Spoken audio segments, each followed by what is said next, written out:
El oxígeno es el tercer elemento más común en el universo después del helio y el nitrógeno. El oxígeno libre es una molécula sumamente reactiva que al unirse con otros forma óxidos. Tenemos también el oxígeno como formador de gran parte de la corteza terrestre, en una forma más estable, pero también tenemos ese oxígeno que reacciona en todos los seres vivos en aproximadamente 21% del aire que respiramos en nuestra atmósfera.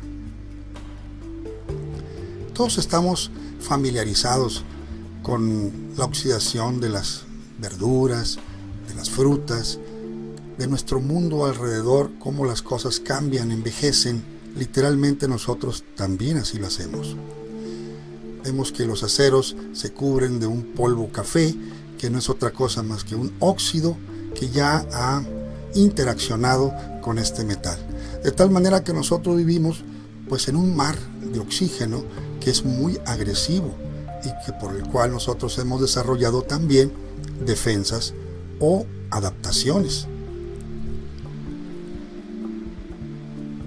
La célula de los organismos vivos relacionados con la respiración se dice que son dependientes del oxígeno porque tienen un metabolismo que es aeróbico o basado en la consumición de oxígeno para eliminar gran parte de los desechos tóxicos que se generan al producir energía en la mitocondria. Es en la mitocondria donde se genera la energía y donde el oxígeno juega un papel importantísimo en la limpieza de la chatarra metabólica que ahí se genera. Estos son los organelos a los que me refiero y que están dentro de la membrana, el citoplasma, dentro de la célula, y es comparativamente como si fuesen los motores que producen energía a base de combustible. El combustible es la glucosa. Y hacemos un viaje virtual, pasamos por el núcleo de la célula y llegamos a la mitocondria, que se encuentra como un motor encendido, vibrando, produciendo energía, produciendo moléculas de alta energía que el cuerpo va a utilizar después para formar nuevos compuestos, por ejemplo proteínas, enzimas, etc. Todo inicia en la mitocondria. La mitocondria es, como decía hace rato, la planta que genera las moléculas cargadas de energía que el cuerpo necesita para producir el fenómeno de la vida. Aquí también se generan moléculas de desecho que hay que eliminar, pues de otra manera dañan el genoma de las células, y no nomás el de ellas, sino el de otras células vecinas también, en caso de no haber sido neutralizados o eliminados. Cuando la mitocondria produce la energía a partir del proceso de utilización del combustible, de la glucosa, que es un azúcar en su forma más simple, como si fuese un motor encendido, también produce humo o basura metabólica. Vean ustedes cómo uno de los electrones estuvo aquí y se adhirió al genoma y empieza el genoma a lastimarse. En ocasiones la célula se autorrepara, pero en ocasiones la célula, como la vemos aquí, muere. Sin embargo, pues el cuerpo ha desarrollado también sus protecciones. La respiración no es un proceso exclusivo de los pulmones. La verdadera respiración se lleva a cabo dentro de la célula misma, exactamente en la mitocondria, la planta productora de energía de cada célula. Aquí el oxígeno se une con los carbonos y los electrones de hidrógeno, formando agua y dióxido de carbono. Todos sabemos que nosotros respiramos el oxígeno y expiramos o exhalamos un dióxido de carbono, que esto es que ha recogido el oxígeno, se ha unido con el carbono y nos ha ayudado a eliminarlo para que no se nos acumule dentro de las células. Entonces, pues diagramáticamente vemos aquí cómo el oxígeno llega en forma de un recolector de basura. Esas moléculas se unen y terminamos formando agua y dióxido de carbono como parte de este metabolismo de la excreción de los productos que han sido ya no utilizados y que no corresponden que se encuentren ahí mismo. vamos a definir lo que es el radical libre, del que hablaremos, ya hemos hablado también en esta plática, como un átomo o molécula, o bien una parte de esta que se encuentre con un electrón que no tiene par, que no tiene a otro como él un balance en una órbita. Si nosotros comparamos al planeta Tierra o el sistema solar, veremos que el núcleo que se encontraría aquí sería el Sol, y orbitando estarían la Tierra y otros planetas.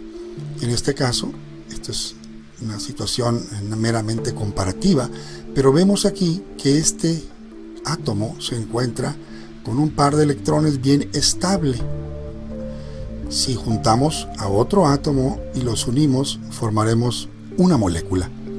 Si esta molécula se encuentra establemente unida, va a ser muy difícil que reaccione con las otras moléculas alrededor. Pero sin embargo, existen moléculas que no están tan bien unidas unas y otras. Y por otra parte, existen también moléculas o átomos que tienen a sus electrones impares y están buscando completar su número, por lo que esto se le llama una reacción o un radical libre que está buscando reaccionar y recuperar un electrón. Pero ¿qué pasa cuando alguien le quita algo a otra persona? Que esta otra persona se queda sin esa parte, y esta otra persona buscará entonces reaccionar con otra y recuperar lo que perdió.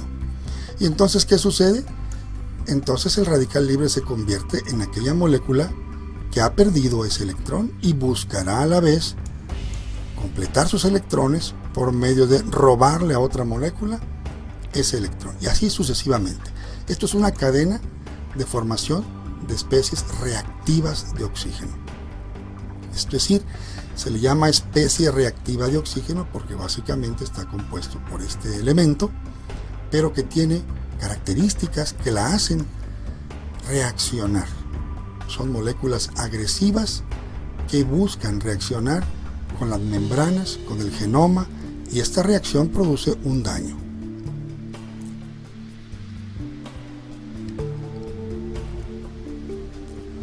De cuando en cuando, alguno de los electrones impares resultado del proceso de la energía se escapa del sistema de recolección y anda vagabundeando por ahí dañando las células vecinas. Estos son, como decíamos hace un momento, los radicales libres, y gustan mucho de lastimar las membranas donde se encuentra el genoma o el mismo genoma también. En este caso, aquí este electrón que anda vagabundeando es captado por esta molécula de oxígeno, la cual se convierte en una molécula muy reactiva que va a oxidar a otras moléculas.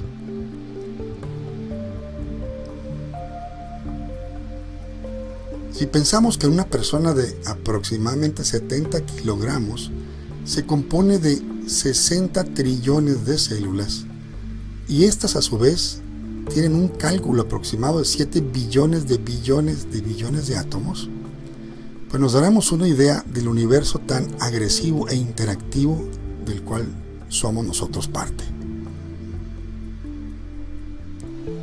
El daño al genoma, ya sea por una agresión ambiental, y hablamos de agresión ambiental, por ejemplo, la radiación, por ejemplo, el fumar, además el respirar humos de la combustión de los motores, y además de los procesos normales metabólicos, ocurren en una cantidad estimada de 1000 a 1 millón de lesiones moleculares por célula por día, mientras que esto apenas constituye solamente una pequeña parte del genoma humano, que se compone de aproximadamente 6 billones de bases. Las lesiones que no pueden ser reparadas en genes muy importantes, como por ejemplo aquellos genes que tienen la capacidad de inhibir los tumores, si están lastimados no pueden hacer su papel.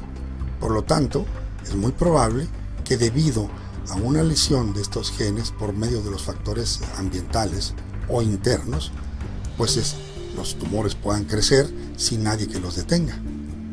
De ahí que viene una relación entre el cáncer y estos radicales libres.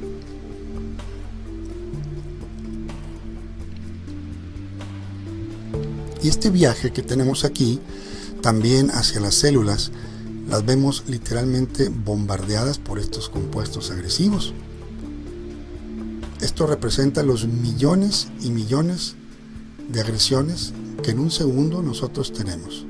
Imaginemos nosotros que debemos de tener un sistema o un ejército bien apertrechado de municiones para combatirlos. Para evitar en lo posible que un radical libre dañe las células vecinas y asimismo, en esta célula donde fue producido se tienen sistemas de defensas llamados las enzimas que actúan desde dentro de la célula y moderan la anulación de estos compuestos tóxicos. Por ejemplo, aquí estamos viendo una molécula agresiva al genoma, donde lo lastima, pero si no ha sido mucho el daño, el cuerpo lo puede reparar. Tiene enzimas de reparación. Sin embargo, si es muy fuerte la agresión, no podremos entonces repararlo. Y por ello está también como parte del sistema de defensa la producción de enzimas como la superóxido dismutasa que forman un escudo literalmente. Entonces las enzimas que se producen en la mitocondria son, entre otras, la superóxido dismutasa, la catalasa y el glutatión. Estas enzimas son expresadas por los genes o programaciones genéticas y son disminuidas conforme envejecemos. Entonces hemos visto cuando nosotros aplicamos agua oxigenada a una herida, cómo se produce una efervescencia.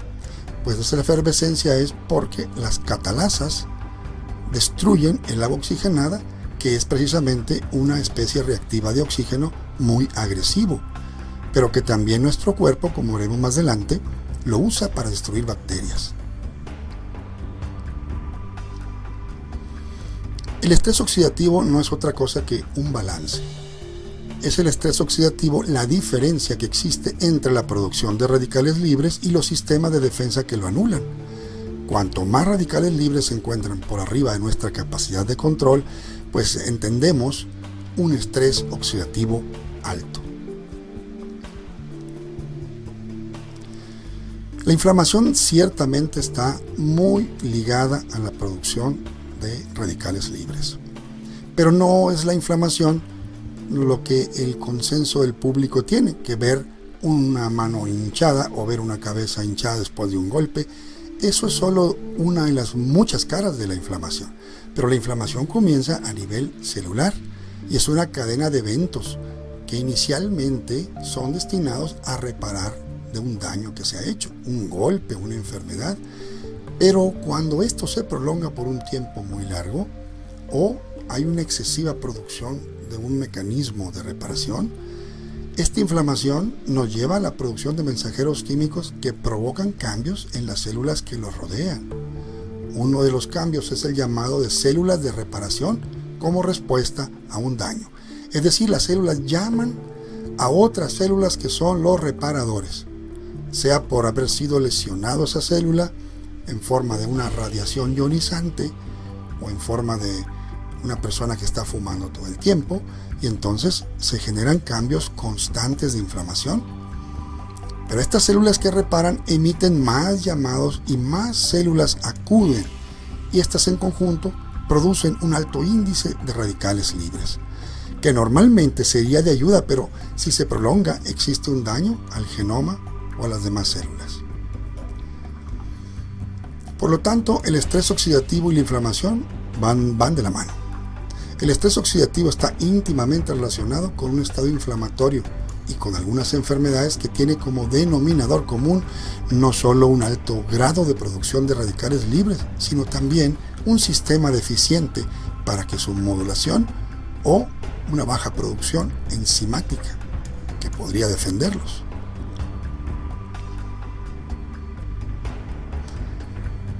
Vean ustedes cómo esta célula sufre cambios a nivel molecular y se le denomina también inflamación molecular o inflamación ya desde el origen, que es otra cosa más que cambios, como les decía al principio, orientados a reparar.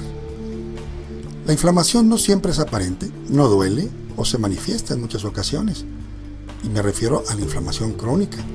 nadie se da cuenta de que sus vasos sanguíneos están siendo taponeados o están siendo llenados de colesterol y se calcifican. Eso no se va sintiendo. Se siente cuando llega el infarto, cuando llega la secuela. Por lo tanto, en los vasos sanguíneos, por ejemplo, al cambiar las cargas eléctricas de la pared interna o del endotelio, permiten que la alteración de ciertas grasas que ya se oxidaron, que reaccionaron con el oxígeno, se vayan gradualmente depositando en la pared y esta se va disminuyendo en su luz. Y está muy reconocido actualmente ese papel de la inflamación crónica silenciosa, precisamente porque no produce, como muchas veces la hipertensión, ningún signo, ningún síntoma. Pero que sin embargo es un hecho probado que la participación de radicales libres es clave en la formación de ateromas, en la formación de lesiones en la pared endotelial. Y aquí hacemos también otro viaje al interior de un vaso, donde podemos ver que poco a poco ese colesterol en forma de placa logra obstruir, y aquí los glóbulos rojos pues se encuentran totalmente bloqueados. Ya no puede haber circulación. La inflamación crónica también está relacionada con la destrucción del cartílago, como en el caso de la artritis reumatoidea, donde existe un alto estrés oxidativo. La artritis reumatoidea, cuyo problema básicamente es un sistema inmunológico averiado, que no reconoce el tejido propio que lo ataca, y existe una guerra campal constante a nivel molecular, a nivel celular, y una de las tejidos o uno de los tejidos atacados es la articulación, por ejemplo, en este caso la rodilla, aunque la artritis reumatoidea ataca en general casi todos los sistemas. Vemos también aquí que el estrés oxidativo está relacionado con enfermedades neurodegenerativas como el Alzheimer, el Parkinson. Hay muchos estudios que los señalan como una relación muy importante.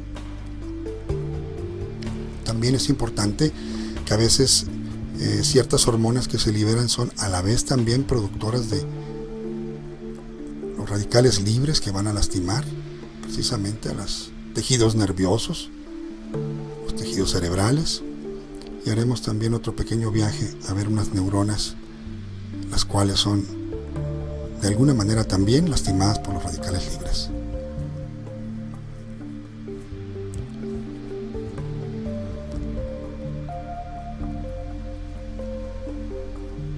Así pues, tenemos la relación de que los antioxidantes son usados en innumerables industrias como los preservadores de las sustancias. La industria del petróleo, el plástico, los cosméticos, los alimentos y las bebidas, suplementos alimenticios, de farmacéutica, etc. En conjunto, generan una ganancia estimada en 3 billones de dólares al año. Esto según el estudio de mercado de Cerezana en el año 2007. Así pues, donde quiera que volteemos, tenemos las industrias del caucho, tenemos la de los aceites, y todos ellos tratan de preservarse, al igual que nosotros, contra el ambiente corrosivo que produce el oxígeno. Los antioxidantes pues son moléculas que provienen de nuestra dieta, digamos vitaminas, nutrientes naturales encontrados en frutas y verduras, vegetales, son parte de nuestra alimentación ideal, pero pueden ser numéricamente no tan eficaces cuando se trata de combatir números astronómicos de radicales libres. Así, por ejemplo, pues estos a veces flavonoides, algunas vitaminas, carotenos que contienen en las frutas, en especial las de colores muy llamativos, pues tenemos por ejemplo la vitamina C, la vitamina A, la vitamina E, todos estos antioxidantes clásicos que hemos escuchado desde hace muchísimos años. Pero también hay otros antioxidantes que se pueden medir como su capacidad de absorción de radicales de oxígeno. Esto es in vitro, quiere decir que esto lo hacen no en un ser vivo, sino lo hacen midiendo cuántas moléculas de oxígeno puede consumir o ligarse con ellos algunos flavonoides o flavonas del cacao, por ejemplo, que tiene 28.000, o de la mora azul, y se llama ORAC en inglés. Los antioxidantes actúan menos eficazmente tomando en cuenta la cantidad para atrapar estas moléculas, en caso de que los comparemos con las enzimas producidas dentro de la célula, cuyo papel de protección es mucho mayor desde el punto de vista cuantitativo o de cantidad de moléculas anuladas por segundo. Y esto se debe a que tienen molecularmente más zonas de absorción o de reacción. Los radicales libres tienen un papel dual, digamos, son buenos, pero y son malos también. Son buenos porque siendo producido por nuestras células defensivas como los macrófagos, que son las pequeñas células que están generalmente en la sangre, nos permiten que al producir especies reactivas de oxígeno dentro de sus cuerpos, estas pequeñas células puedan combatir virus y bacterias invasivos. También son señales químicas que activan procesos importantes, por lo que no es posible ni deseable eliminarlos completamente. Y aquí vemos cómo nosotros tenemos que defendernos de estos radicales libres y debemos de tener, como decía anteriormente, un buen ejército que esté habituallado de estas enzimas y de una buena nutrición. Las células soldado, como decía hace un rato, arrojan una nube de oxidativos llamados explosión respiratoria. Esta es la explosión respiratoria. Lanzamos un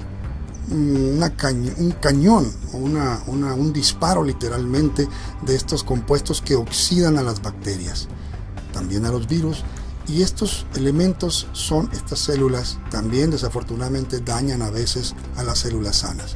Por lo tanto, en una situación de reparación puede haber lo que llamaríamos el fuego amigo también. Vamos a concluir sobre el estrés oxidativo, que es una expresión metabólica de eventos a nivel celular donde están involucrados los radicales libres. Las enzimas son mucho más efectivas que los antioxidantes tradicionales. Los sistemas de defensa contra los radicales libres incluyen antioxidantes, vitamínicos, compuestos, polifenoles, enzimas, etc. El estrés oxidativo es la diferencia entre el sistema de defensa y la producción de radicales libres.